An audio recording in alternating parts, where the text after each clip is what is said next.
Hi there, Geoff Coughlin, editor Scale Modelling Now. So welcome to this inbox browse where we're going to be looking at this very impressive new, that's new to 2022 that is, 48 scale Blackburn Buccaneer S.2C from Airfix.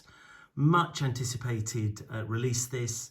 It's just come through the door, so I wanted to get it out onto the table, have a good look at it, and then bring this review to you as soon as possible. So let's have a look at the plastic first of all and see what we have got. Okay, so initial impressions are good. I can't see any of the moulding defects that we've noticed, or I noticed in some of the other recent releases, for instance, the Blackburn Buccaneer and so on. Plastic's a bit darker, also looks a little firmer, not quite as soft perhaps as some of the original plastic. So that's a good thing, I think. That's good. The breakdown of parts looks very interesting. If it all fits, that'll be excellent. So you've got obviously the main upper fuselage here, lower fuselage with the detailed bomb bay, rotating revolving bomb bay, jet pipes, this separate rear section you can see here and here. So I'm going to be looking at the possibility of perhaps attaching these to the fuselage halves. And then bringing it all together, just to see if that will work, because generally that makes for a better fit around these joints, but that's just an initial thought. Cockpit tub is looking impressive actually. There's lots of separate bits of course to it. So you've got the main tub here, you've got one of the instrument panels here. As we come by, you can see the option for the open air brakes, which look great. Love the look of those, some very nice moulded detail there. And then of course you've got this sprue here, which has got plenty of that cockpit detail, more instrument panels, side panels, front and so on. Decent looking eject handles as well, moulded. I like those. They look to be strong enough to be able to use rather than have to replace, which is great. Nice, very detailed seats. I love the look of those. They look particularly good. So I'll be looking in a minute to see if we can find the front faces of those, which should be knocking about here somewhere. Anyway, moving on, we've got fog guards, which is good for the front and backs of the intakes, which is good. Very neat little touch this. They've provided a mask for you to use if you are completing the model with the option, an optional open engine inspection panel above the port intake.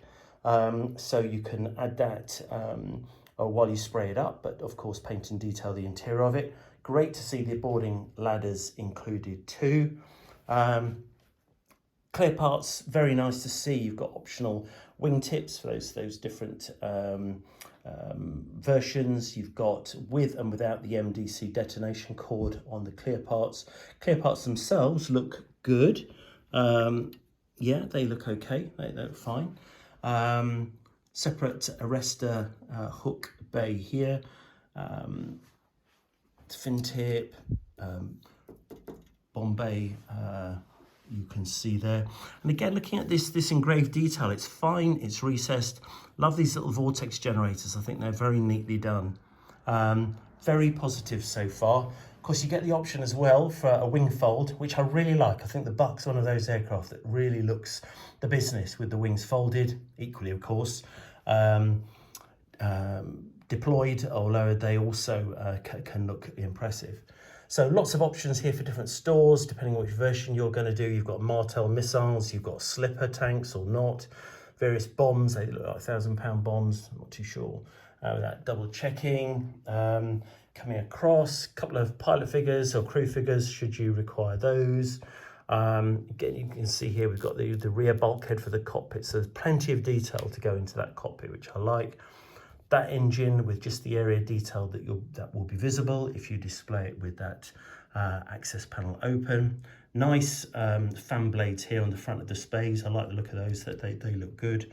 So all in all, I think the plastic looks very impressive. So very keen to kind of get into this. And there'll be more about that to come shortly in Scale Modelling Now, so do check that out. Decals, the usual high quality Airfix decal sheet, superb this. You've got low or high vis roundels, which I love. Of course, we're talking about early naval, you talk about Naval Buccaneers here, some early and some later versions. So you can see those are included here. Quite like the look of this 809 Naval Air Squadron scheme with the earlier roundels and the high-vis markings. There's a lower version, a low-vis version, as you can see over here. So 4 different versions, all Royal Naval Fleet Air Arm aircraft. As you can see here, 803, and then you've got 801 at the top there. So those are the 4 options you get. Nothing for the RAF, so don't worry about that. This is naval versions, and of course the fabulous box art.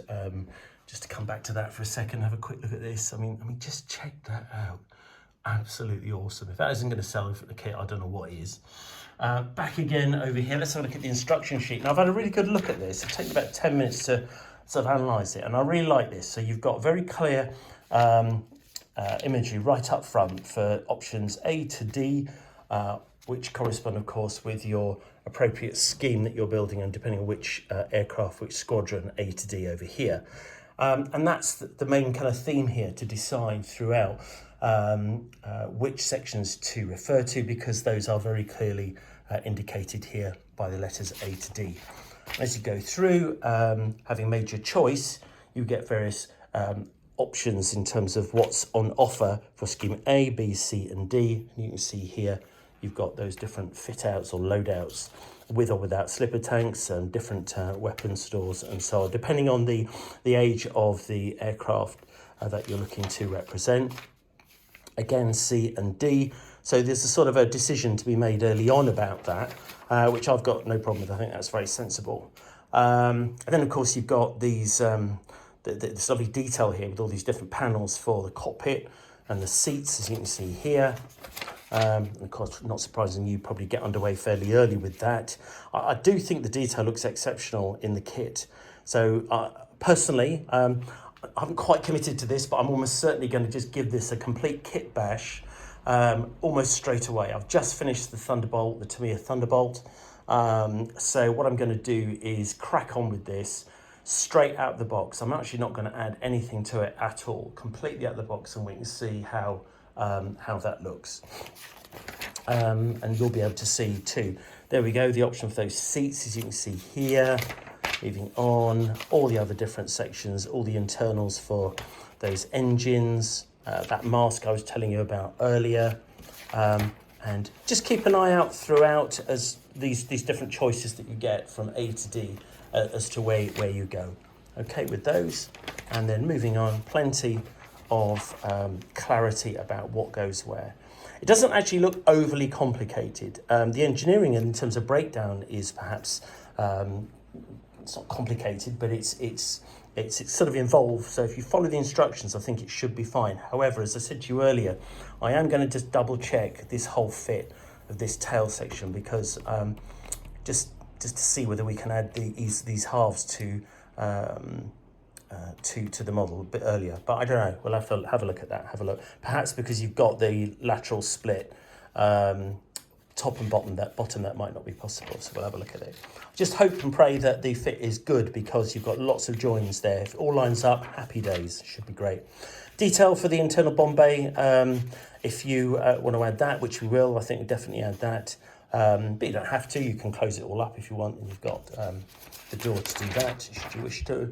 And then moving on, very nice weighted tyres, which is good detail on the hubs for those. And then, of course, your final choice as to what you want to do with your weapons, depending on the variant you have chosen. So that's it. Really impressive package, I think, so far. Looks great in the box. Obviously, the proof is in the pudding in terms of the build, but I've got high hopes for this. I mean, it's quantum improvement already over the original old releases. I'm sure anyone who's built that kit will know. And so I'm, for one, very excited about this. Obviously, later on, I'm sure we'll get an S2B, which will allow you to build the RAF versions. But for me, I think this is a cracker. Great release by Airfix. So fingers crossed for the build.